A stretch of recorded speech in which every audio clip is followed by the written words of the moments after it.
दोस्तों स्वागत है आप सभी का सुनील बौद्ध ऑफिशियल चैनल पर। तो दोस्तों सबसे पहले आप सभी देशवासियों को गणतंत्र दिवस की हार्दिक बधाई एवं शुभकामनाएं।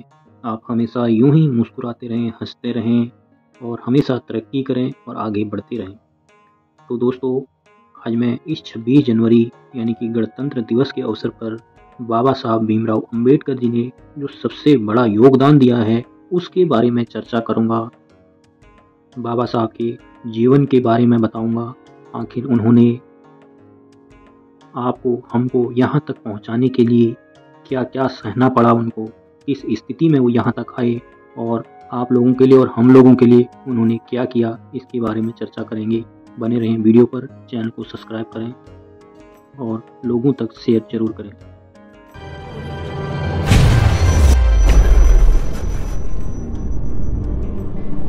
दोस्तों बहुत सारे लोग बाबा साहब अम्बेडकर जी का विरोध करते हैं और बहुत सारे लोग यह भी कहते हैं वह तो दलितों के नेता है, यानी कि पिछड़ी जाति के लोगों के नेता है, उन्होंने और लोगों के लिए क्या किया। कुछ लोग यह भी कहते हैं कि वह तो हिंदू धर्म के खिलाफ थे। लेकिन दोस्तों मैं आपको बाबा साहब भीमराव अम्बेडकर जी के बारे में कुछ बातें बताऊंगा कि साथ यह घटना होती तो आप क्या करते। दोस्तों सबसे पहले मैं बता दूं कि बाबा साहब ज्योतिबा फुले, सावित्रीबाई फुले जी, काशीराम जैसे महान व्यक्ति अगर आज इस दुनिया में नहीं होते तो आप और हम शायद इस जगह पर नहीं होते। दोस्तों अब मैं बताऊंगा आपको कि बाबा साहब ने अपनी लाइफ में क्या क्या झेला। तो दोस्तों जब बाबा साहब 6 साल के थे तब उनको स्कूल भेजने की तैयारी उनके घर वालों ने की। तैयारी इसलिए करनी पड़ी दोस्तों क्योंकि जिस समाज से बाबा साहब अम्बेडकर जी आते थे उस समाज के आज तक यानी कि उस समय तक कोई भी व्यक्ति पढ़ा लिखा नहीं हुआ करता था, क्योंकि उनको स्कूल जाने की इजाज़त नहीं थी, पढ़ाई का अधिकार नहीं था।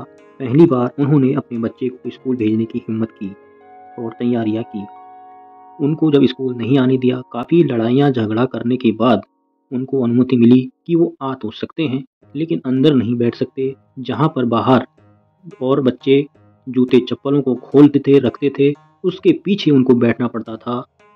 और जहाँ पर वो बैठते थे उनको यह कहा गया कि वो जहाँ बैठेंगे वहाँ के लिए बोरी या दरी जो भी हो वो अपना खुद घर से लाएं और यहाँ भी ना रखें और साथ में घर को ही लेके जाएं।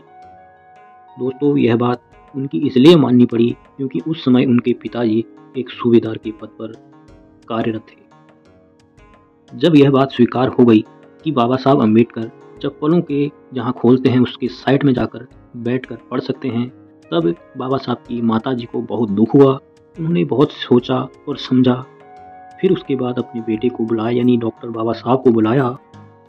तब उन्होंने अम्बेडकर जी को कहा बहुत बुरे अनुभव होंगे, कभी लड़ना मत बेटा, कभी झगड़ना मत, बहुत विरोध होगा आपका, और इन सब के बीच विद्रोह करके पढ़ाई मत छोड़ देना बेटा। पढ़ाई वो रास्ता है जिससे अकेले भी कुछ बड़ा कर पाओगे जीवन में, वरना कुछ बड़ा करने के लिए और कोई दूसरा रास्ता नहीं है। स्कूल जाने से पहले बाबा साहब की माताजी ने अपने बच्चे के मन में यह बात डाल दी। वह किसी के साथ खाना नहीं खा सकते थे, जब भी खाना खाते थे अकेले खाना पड़ता था, वह भी दीवार की साइड मुंह करके, और वह भी ध्यान रखना पड़ता था उनको कि उनकी परछाई किसी दूसरे व्यक्ति पर ना पड़े ताकि वो अपवित्र ना हो सके। और यहाँ तक कि उनको पानी पीने की भी इजाज़त नहीं थी अपनी मर्जी से। अगर कोई वहाँ पर आता जाता तो वह उनसे मांग कर पी लेते। कई बार तो ऐसा होता कि वह इंतज़ार करते रहते और कोई नहीं आता या कभी कोई देता भी नहीं था जानबूझकर, तो उनको पानी भी घर जाकर ही पीना पड़ता था। दोस्तों मैं आप लोगों को बता दूं, यह बात बहुत पुरानी बात नहीं है, 110 साल ही पुरानी बात है। जिस हिसाब से आज बाबा साहब के दिए हुए अधिकारों को, बाबा साहब का लिखा हुआ संविधान को ख़त्म करने की पूरी तैयारियां चली हुई हैं, इस स्थिति में हमें इस 110 साल पुराने दिनों को फिर से दोहराना ना पड़े, इसलिए हम सभी को एकजुट होने की ज़रूरत है। दोस्तों यह बात हम अपनी मर्जी से नहीं कह रहे हैं। बाबा साहब ने अपने इस बारे में खुद ही एक किताब लिखी थी और वह किताब पब्लिश नहीं हो पाई थी उस समय, लेकिन बाद में वह किताब पब्लिश हो गई थी, जिस किताब का नाम है वेटिंग फॉर ए वीज़ा, जिसमें 4 अध्याय से हैं उन्होंने अपने आत्मकथा के बारे में पूरा परिचय लिखा हुआ है। दोस्तों उसके बाद 1848 में ऐसा ही ज्योतिराव फूले जी के साथ भी ऐसी घटना घटी कि वह इंग्लिश मीडियम की पढ़ाई करके आए थे। तो एक अपने दोस्त के कहने पर वह उनकी किसी रिश्तेदार में शादी में चले गए। जैसे ही वह शादी में गए तो सब लोगों को पता चला कि वह व्यक्ति वहाँ पर आया है और वह अछूत है, नीची जाति का है, नीची कास्ट का है। तो सब लोगों ने उसका बहुत विरोध किया। इतने लोगों के सामने में उसको जलील किया, उनको वापस अपने घर आना पड़ा। वहीं पर उनका एक टर्निंग पॉइंट आ गया। उन्होंने अपने आप को बहुत संभाला और इस समाज से छुआछूत को और इस भेदभाव को मिटाने के लिए सोचा। उसके बाद ही उन्होंने अपनी पत्नी को पढ़ाया, सावित्रीबाई फुले जी को, उनको पढ़ा लिखा कर टीचर बनाया। उसके बाद उन्होंने मिलकर के अपनी पत्नी के साथ 1848 में पहला स्कूल खोला जो कि लड़कियों के लिए खोला। उससे पहले भारत में कोई भी लड़की पढ़ी लिखी नहीं थी, ना ही उनको इस प्रकार का कोई भी अधिकार था कि वह पढ़ सकते हैं, यानी कि स्कूल जा सकते हैं। यह काम पहली बार भारत में हुआ था। अगर ज्योतिराव फूले जी, सावित्रीबाई फुले जी ना होते इस भारत में तो आज भारत की वह सभी लड़कियां चूल्हा चौका तक ही सीमित रह जाती जो आज पुरुषों की बराबरी कर रही हैं। तो दोस्तों ऐसे महान व्यक्तियों के लिए हम सबको उनका मान सम्मान करना चाहिए, जिनकी वजह से आज हम इतनी अच्छी ज़िंदगी जी रहे हैं। और इतनी परिस्थितियों के बाद भी ऐसे महान व्यक्ति यहाँ तक पहुँचे, उन्होंने हम लोगों के लिए इतना सोचा, इतना किया।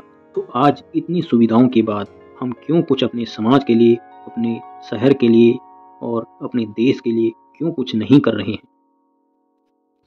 दोस्तों लड़कियों की बात करूं तो इसका सबसे बड़ा पक्षधर और सबसे महान व्यक्ति कोई थे तो वह थे बाबा साहब अम्बेडकर जी, जिन्होंने बहुत ही जिद की इस बात के लिए कि महिलाओं को पुरुषों के बराबरी का अधिकार मिलना चाहिए।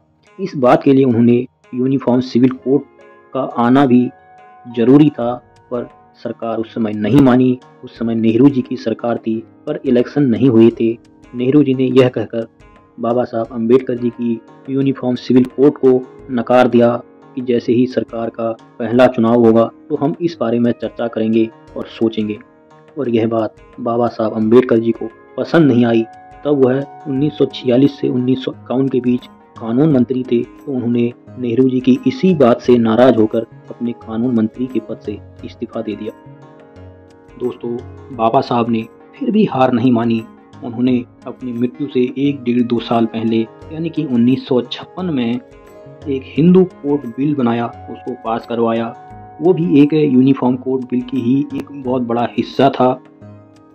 अगर दोस्तों उस समय बाबा साहब अम्बेडकर जी हिंदू कोड बिल बनाकर पास नहीं करवाए होते तो जो महिलाएं, जो लड़कियां आज पुरुषों के बराबर हर पद, हर पोस्ट पर हैं, हर कार्य करती हैं, तो यह काम आज नहीं कर पाती। इस कार्य का सबसे ज़्यादा श्रेय, सबसे बड़ा श्रेय डॉक्टर बाबा साहब अम्बेडकर जी को जाता है। दोस्तों यह बात किसी एक समाज के लिए नहीं है, पूरे भारत में, चाहे वो किसी भी धर्म को मानती हों, किसी भी जाति की हों, हर महिलाओं के लिए यह बात है। तो दोस्तों आप सभी को फिर से गणतंत्र दिवस की ढेर सारी बधाई एवं शुभकामनाएं। आप